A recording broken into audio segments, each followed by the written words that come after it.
மழை வந்துச்சோ வெயில் வந்துச்சோ புயல் வந்துச்சோ நாங்க என்ன சொன்னோம், 1-0 என்ற அடிப்படையில நாங்க வித்தியாசத்துல நாங்க வெல்லுவோம்னு சொன்னோமா இல்லையா? அது நீங்க மழை வந்தது பத்தி எல்லாம் எங்களுக்கு தெரியாது. இலங்கை அணி தொடரை வெற்றி பெற்றது. மேற்கிந்திய தீவுகளுக்கான போட்டியின் தொடரை வென்றது. அது முக்கியம் தானே. அது நாங்க இப்ப நீங்க சொல்லலாம், உங்களோட இலங்கை அணி வந்து மழையாலதான் வென்றது, புயலாலதான் வென்றது, இதெல்லாம் தொடரை வென்றுட்டோம். கிண்ணம் யாருட்ட? கப்பு முக்கியம். முதல் போட்டியில இப்ப 2வது போட்டி 3வது போட்டினா பரவாயில்ல, நாங்க அதை பத்தி பெருசா இந்த மாதிரி எல்லாம் கொண்டாடிருக்க மாட்டோம், இந்த மாதிரி எல்லாம் பேசிருக்க மாட்டோம். முதல் போட்டியிலே மேற்கிந்திய அணிக்கு நாங்க வந்து வெற்றியை பெற்றோம்.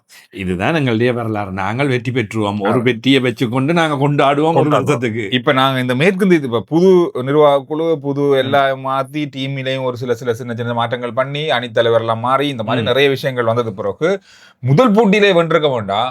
மாற்றம் சரியானது, சட்டியாக வந்திருக்குது பாருங்க. இல்லாட்டி இதெல்லாம் என்ன நடக்கும்? சாத்தியக்கூறே இல்லை. எனவே நீண்ட நாட்களுக்கு பின்னர் மேற்கிந்திய தீவுகளில் வைத்து ஒரு தொடரை இலங்கை அணி வெற்றி பெற்றிருக்கின்றது. 2003ஆம் ஆண்டு இலங்கை அணி 2-1 என்ற ரீதியில மேற்கிந்திய தீவுகளில் வச்சு தொடரை வெற்றி பெற்றிருக்கின்றது. அதற்கு பிறகு போனதும் கொஞ்சம் குறைவுதான், அப்பப்பதான் போய் வந்தது. மேற்கிந்திய தீவுகள் தொடர்ந்து வெற்றி பெற்றது. இப்படி பார்க்கின்ற வேளையிலும் மாற்றங்கள்லாம் முன்னேற்றம் தான். பாருங்க, கொழும்பை பொறுத்தவரை மழை எப்படி தம்புல்லையில வந்து மேட்ச் நடக்க போகிறது. இந்த சீசன் முழுவதும் மழை தான். போட்டியும் நடக்க போகுது தம்புல்லையில. 9ஆம் தேதி மூடி திறக்கக்கூடிய வசதி இருக்கின்றது இலங்கையில் என்ற அதால கொஞ்சம் வாய்ப்பு இருக்குது. தம்புல பொதுவாகவே மழை குறைவான காலநிலை உள்ள இடம், மழையால பாதிக்கப்படுறது குறைவான. அண்மை காலத்துல கிளைமேட் எல்லாம் மிகப்பெரிய வித்தியாசம். இந்த காலம் எல்லாம் வடக்கு வட மத்தியில எல்லாம் மழையே இருக்காது. ஆனா இப்போ 2-3 வருஷமா பெய்யுது இந்த மாதிரி. இந்த காலகட்டத்தில் ஜூன் ஜூலைல பெய்யுது மழை. இல்ல இப்ப பொதுவாகவே கடந்த 5 வருடங்கள் இலங்கையில காலநிலையில மாற்றம் இருக்கின்றது. மழை பெய்கின்ற காலநிலை எல்லாம் மாறி இருக்கின்றது. சூரியவன்சியின் அறிமுகம், அதாவது இந்திய ஏ அணிக்காக களமிறங்க போகின்றதை பலர் எதிர்பார்த்திருக்கின்றார்கள். இந்த போட்டி எப்படி இருக்கும்னு நினைக்கிறீங்க? அதாவது இந்த ஏ அணி ரெண்டுக்கு முன்னாடி எந்த அணி பலமான அணியா இருக்கு? இலங்கையா இந்தியாவா? இந்திய அணி பலமான அணி.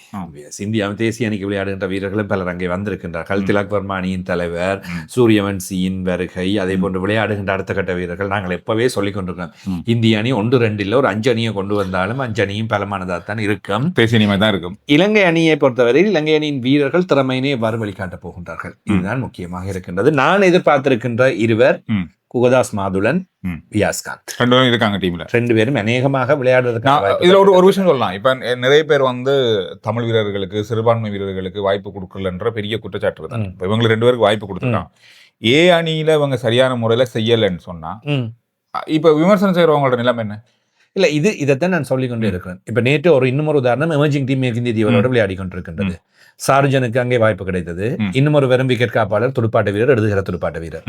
சாருஜன் 40 ஓட்டங்களுக்குள் அண்மித்து ஆட்டமிழந்தார். மற்றவர் சதம் அடித்திருக்கின்றார்.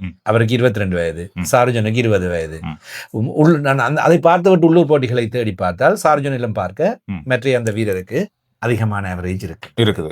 அப்ப இப்ப கம்பேர் பண்ணி பார்த்தோம்னு சொன்னா சாருஜனிலும் பார்க்க அந்த வீரருக்கு தானே வாய்ப்பு கொடுக்க வேண்டும் என்கின்ற நியாயத்தன்மையும் இருக்குது.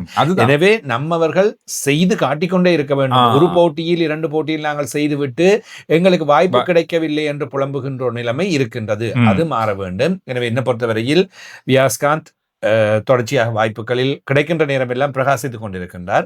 அவருக்கு வாய்ப்புகள் கிடைக்கலாம். அதே போன்று மாதுலனே இப்பொழுதுதான் இலங்கை தேசிய அணி என்ற திட்டத்துக்குள்ள வந்திருக்கின்றார். எனவே அவருக்கு வாய்ப்பு கிடைத்தால் அவர் செய்ய வேண்டும். நேற்றைய தினம் அந்த ஓட்டங்களை எமர்ஜிங் அணிக்காக பெற்றவர் அஞ்சலம் வந்தார். 126 ஓட்டங்கள் தடுமாறி கொண்டிருந்த இலங்கை அணியை தூக்கி நிறுத்தி இருக்கின்றார். இப்ப இந்த மாதிரியான வீரர்கள் இருக்காங்க. இப்ப தமிழ் பேசுற வீரர்களுக்கு வாய்ப்பும் கொடுக்குறாங்க. நம்மாக்கள் தான் விளையாடணும், வாய்ப்பு இல்லைன்னு சொல்ல முடியாது. தொடர்ச்சியாக அடித்து காட்டிக்கொண்டே இருக்க வேண்டும், தொடர்ச்சியாக அடித்து காட்ட வேண்டும், அதுதான் முக்கியம். இன்றைக்கு அத்தனை பெரிய இந்திய அணி இவ்வளவோ பேர் வெளியே இருக்காங்க. சூரியகுமார் போன்ற தலைவர்களையே தூக்கி வெளியே வச்சுட்டு ஒருத்தருக்கு வாய்ப்பு கொடுக்குறாங்கன்னு சொன்னா அந்த அளவுக்கு செய்து காட்டினது. பிரஷர் கொடுக்கணும். யாராவது இலங்கை அணிக்குள்ள வரதுக்கு நம்ம ஆக்கள் யாராவது இந்த அளவு பிரஷர் கொடுக்குறாங்களா? இந்த அளவு கொடுக்க தெரியல, ஒரு அளவுக்கு ஆகுது. இருக்கிற வீரர்களை விட நான் விளையாடுறேன் பாருங்க, எனக்கு ஏன் வாய்ப்பு தாருங்கன்னு சொல்றா. விடவே கூடாதுன்ற அளவுக்கு யாரு இருக்கா? இல்ல, அதைத்தான் நான் சொல்றேன். அது எல்லாத்தையும் அடித்து, இந்த வெட்டுக்கொத்துக்கள் அரசியல் அது எல்லாத்தையும் அடித்து தகர்த்து, ஏன் இவருக்கு நீங்க வாய்ப்பு கொடுக்கவில்லை என்று சகலதும் கேட்கக்கூடிய அளவுக்கு நீங்கள் உருவாயினால்தான் அந்த வாய்ப்பு கிடைக்கும். அதுதான் இங்கே தேவை. இந்த மாதிரி ஒரு பிரச்சனை இருக்கு. ரைட், பரவாயில்ல. அது இது எப்படி எது எப்படி இருந்தாலும் 2 பேருக்கு வாய்ப்பு இந்த முறை ஏ டீம்ல வழங்கப்பட்டிருக்கு. பார்க்கலாம் அவர்கள் எப்படி செய்ய போன்றார்கள் என்பதை பார்க்கலாம். நேற்றைய தினம் இந்தியா சாதனை வெற்றி. ஒரு இன்னிங்ஸ் 300 ஓட்டங்களினால் டெஸ்ட் போட்டியில் வெற்றி பெற்றிருக்கிறார்கள். முதலில் துடுப்படுத்த ஆடி 564 ஓட்டங்களை பெற்றுக்கொண்டார்கள். நேற்று முன்தினம் வரையில் இந்தியா துடுப்படுத்த ஆடிவிட்டு ரைட் 8 விக்கெட் போனதுக்கு பிறகு இந்த நீங்க அடிங்கப்பா சொல்லிவிட்டாங்க கொடுத்தாங்க.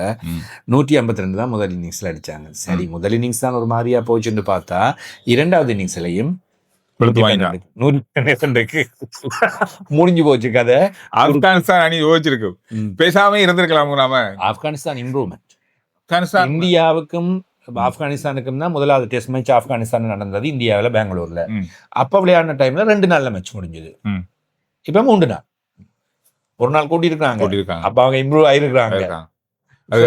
இல்ல, ஆப்கானிஸ்தான் கடந்த நாட்கள்ல புது வீரர்களை கொண்டு வந்து மேற்கு தீவுகள் மாதிரி தன்னுடைய இரண்டாவது போட்டியில பந்து வீசிய முகமது சலீம் 6 விக்கெட்டுகளை கைப்பற்றிக் கொண்டார். வேக பந்து வீச்சாளர். இந்திய ஆடுகளங்கள்ல ஒரு வேக பந்து வீச்சாளர் 6 விக்கெட்டை கைப்பற்றார். பெரிய விஷயம். அது ஒரு புது அணி உண்டது. ஆப்கானிஸ்தான் கொஞ்சம் நிறைய ஆஸ்திரேலியா, மேற்கு தீவுகள், ஆப்கானிஸ்தான், பங்களாதேஷ், இந்த மாதிரி அணிகள் எல்லாம் நிறைய புது வீரர்களை கொண்டு உருவாக்கப்பட்ட இப்ப அண்மை காலத்துல வளர்ந்து வர அணிகள். ஆப்கானிஸ்தானுக்கு இன்னும் தொடர்ந்து வாய்ப்புகள் கிடைத்தால் அவர்கள் ஃபைட்டிங் அணியா வருவார் என்பது சந்தேகமில்லை. அதே போன்று இந்த புதியவர்களை பற்றி பேசணும் தானே. நேற்று இந்திய அணிக்கு புதியவர் ஒருவர் வந்தார், மானவ் சுதர். 6 விக்கெட்டு. இதுவரையில் டெஸ்ட் அறிமுகத்தில் நான் சோசியல் மீடியால பார்த்தேன். 2வது சிறந்த பந்து வீச்சினை இப்பொழுது இந்தியா சார்பாக புரிந்திருக்கின்றார் ஹிர்மானி. இவர் 88ஆம் ஆண்டு தன்னுடைய அறிமுக போட்டியில் 8 விக்கெட்டுகளை கைப்பற்றிக் கொண்டார். 88ஆம் ஆண்டு. இப்பொழுது இவர் மானவ் சுதர் 6 விக்கெட்டுகளை கைப்பற்றிருக்கார். ஏற்கனவே 6 விக்கெட்டுகளை கைப்பற்றி இவருக்கு இருந்தாலும் ஓட்டங்களை குறைவாக கொடுத்திருக்கின்றார். இதன் காரணமாக அவர் அதே போன்ற சகோதர வீரர் 28 ஓட்டங்களையும் பெற்றுக் கொண்டார். 3 பிடிகளையும் கைப்பற்றினார். 2வது இன்னிங்ஸ்ல 1 விக்கெட் எடுத்தார். ஓப்பனிங் பவுலரா பவுல் பண்ணி வெட்டந்துட்டு சந்திர கிட்டடியில இருந்து Shane warn, Murali, Saqlain Mushtaq turn மாதிரி போல் டேர்ன் பண்றதை இப்ப பார்க்க முடியலையே. மானவ் சுதர்ட்ட பந்து வச்சு அப்படி ஒரு டேர்ன் பார்க்க முடியாது இருக்கு. அதனாலதான் இந்திய அணிக்கு அவரை கொண்டு வந்திருக்கின்றார்கள். அந்த மாதிரி ஒரு டேர்ன் உள்ளாக்கள் இப்ப யாருமே கிடையாது. பந்து வீச்சாளர் சொன்னா எங்கேயுமே அஸ்மினோட இந்திய அணியின் அந்த நான் நினைக்கிற மாதிரி அந்த ஸ்பின் சுழற்சியை நாங்க மானவ் சுதர்ட்ட தொடர்ந்து பார்க்கலாம் நினைக்கிறேன். அதனாலதான் அவர் அணிக்கு கொண்டு வந்திருக்கின்றார்கள். இவருக்கு 23 வயது தான் இப்பொழுது.